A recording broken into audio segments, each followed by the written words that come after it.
menyampaikan firman Tuhan, saya ingin menyanyikan sebuah pujian bagi saudara-saudara sekalian dan untuk kemuliaan bagi nama Tuhan.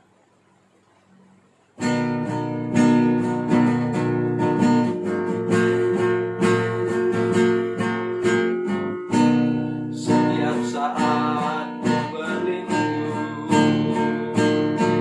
di bawah tangan kasih-Nya. Hari demi hari ku berlalu di dalam kuasa-Nya.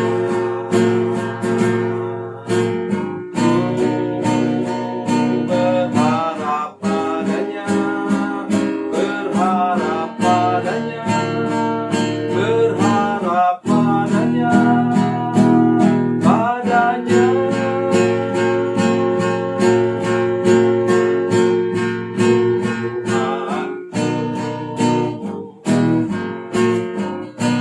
Setiap pagi ku menanti uluran tangan Bapa-Nya. Yesus Kristus Tuhan yang mulia memberikan berkat-Nya.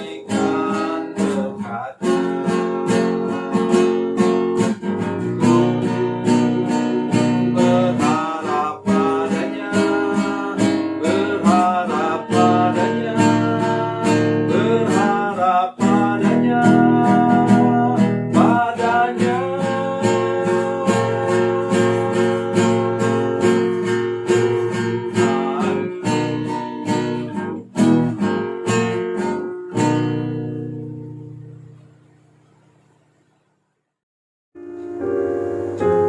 Salam saudara pemirsa, sampai jumpa kembali dengan kami dalam program Berita Pengharapan. Saudara pemirsa, hari ini kita mendengarkan firman Tuhan yang sangat penting untuk kita jaga, kita pelihara, baik kita maupun anggota keluarga kita, supaya jangan terjadi hal yang lebih buruk kepada kita secara rohani kemudian hari. Mari kita berdoa sebelum kita lebih jauh mendengarkan firman Tuhan ini. Bapa, dalam nama Yesus, terima kasih ada firman Tuhan yang mengingatkan kami kembali supaya kami terus menjaga kondisi iman kami, kondisi rohani kami, sampai kami pulang ke surga bersama dengan Tuhan. Terima kasih Bapa di surga, terpujilah namamu. Kami mengucap syukur kepadamu Tuhan dalam nama Yesus. Amin. Saudara pemirsa, mari kita membaca Alkitab kita dari Perjanjian Baru. Perjanjian Baru, Matius pasal 12 ayat 43 sampai 45. Matius 12 ayat 43 sampai 45. Demikian bunyi firman Tuhan. Apabila roh jahat keluar dari manusia, ia pun mengembara ke tempat-tempat yang tandus mencari perhentian, tapi ia tidak mendapatnya. Lalu ia berkata, aku akan kembali ke rumah yang telah kutinggalkan itu. Maka pergilah ia dan mendapati rumah itu kosong, bersih, tersapu dan rapih teratur. Lalu ia keluar dan mengajak 7 roh lain yang lebih jahat daripadanya, dan mereka masuk dan berdiam di situ. Maka akhirnya keadaan orang itu lebih buruk daripada keadaan semula. Demikian juga akan berlaku atas angkatan yang jahat ini. Amin. Saudara sekalian, ini fakta, di mana kalau orang sudah bertobat, lahir baru, dilepaskan dari kutuk, tidak kemudian di follow up dengan baik. Almarhum Billy Graham pernah mengatakan bahwa pertobatan orang itu lahir barunya seseorang dan dilepaskan, saya yang mengatakan dilepaskan dari kutuk, itu adalah 5% dari seluruh perjalanan hidup orang itu bersama dengan Tuhan secara rohani. Nah, kemudian yang 95% itu adalah konseling, bimbingan pastoral, dan banyak segi yang lain untuk orang dididik benar-benar menurut jalan yang Tuhan tentukan bagi kita. Nah, kenapa dia bilang di sini angkatan yang jahat ini? Saudara sekalian, pada zaman Yesus Taurat sudah berubah menjadi Taurat duniawi. Kenapa begitu? Misalnya, di Timur Tengah orang suka pakai tutup kepala. Tutup kepalanya ditimbang, saudara sekalian.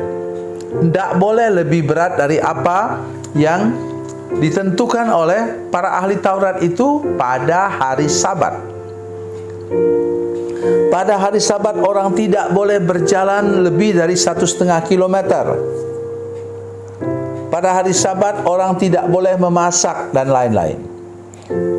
Itu sebabnya mengapa Yesus seringkali bentrok dengan para ahli Taurat dan orang Farisi, karena Tuhan Yesus menolong orang, menyembuhkan orang pada hari Sabat, menolong orang pada hari Sabat. Sedangkan mereka sendiri, kalau ada kambing, domba atau sapi mereka terperosok, mereka juga tarik sapi itu, saudara sekalian. Menarik sapi itu bukan gampang, ya, sangat melewati batasan hukum Taurat. Itu sebabnya mengapa dikatakan tadi itu orang itu sudah dibersihkan, tapi kemudian apa? Tidak dibimbing, tidak diarahkan, tidak dibentuk dengan benar melalui penggembalaan yang baik, sehingga orang itu kemudian seperti rumah yang sudah tersapu bersih, tertata bagus, tapi di sana tidak ada penghuninya. Itu yang terjadi kepada orang-orang yang ikut ajaran para ahli Taurat ini, sehingga mereka tidak diisi dengan hal-hal rohani yang memadai. Untuk kita sekarang misalnya, begitu penting, itu sebabnya saya mengadakan kursus, namanya kursus SEM, itu School of the Evangelistic Ministry. Tujuannya ialah untuk apa? Supaya orang-orang yang di gereja kami yang merasa perlu, mereka dapat ikut kursus itu. Dan apa kursusnya? Yang pertama kami pelajari ialah 4 tiang rohani. Apa itu 4 tiang rohani? Bagaimana, apa kata Alkitab tentang berdoa? Apa kata Alkitab tentang firman Tuhan? Apa kata Alkitab tentang ibadah? Dan apa kata Alkitab tentang bersaksi?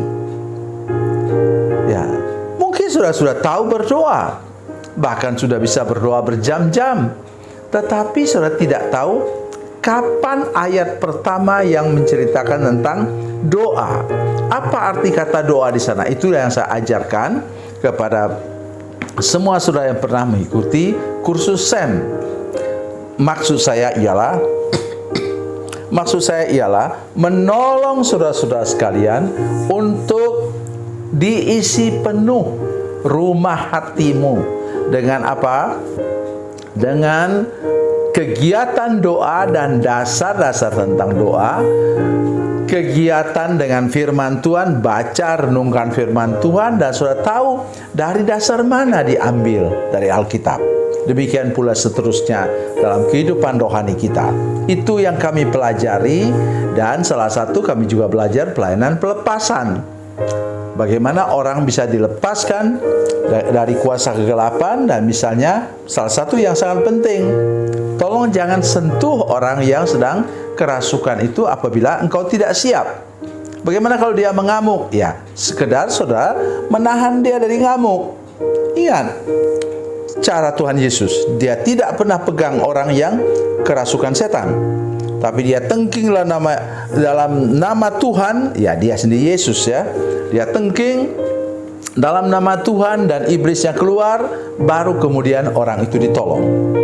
Jadi sekalian, hari ini mari jangan biarkan hidup kita kosong melompong sesudah kita bertobat, lahir baru dan dilepaskan dari kutuk. Tuhan Yesus memberkati, Tuhan Yesus baik. Mari kita berdoa. Bapa, dalam nama Yesus kami berdoa, isi hati kami, pikiran kami dengan firman Tuhan, dengan kehidupan doa, dengan kehidupan yang benar di hadapan Tuhan. Ubah seluruh etika dan moral kami, pola gaya hidup kami, tutur kata dan tingkah laku kami, sehingga rumah hati kami penuh dengan semua atribut rohani dan Tuhan bertahta di sana. Dalam nama Yesus, haleluya, amin.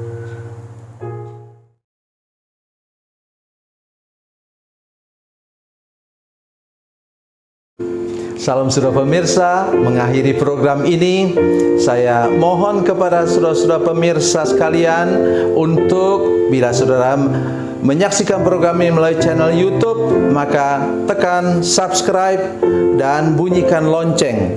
Dan bila saudara menyaksikan program ini melalui channel Facebook, maka tolong saudara-saudara sekalian tekan like dan juga komen. Dan demikian pula bila sudah menyaksikan program Makanan Bergizi hari ini yang tertulis, maka tekan yang sama juga, tekan like dan tekan komen. Dan tolong saudara-saudara sekalian untuk membagikan program ini, share program ini di channel saudara-saudara sekalian, supaya lebih banyak lagi orang diberkati melalui program ini. Tuhan Yesus memberkati, Tuhan Yesus baik.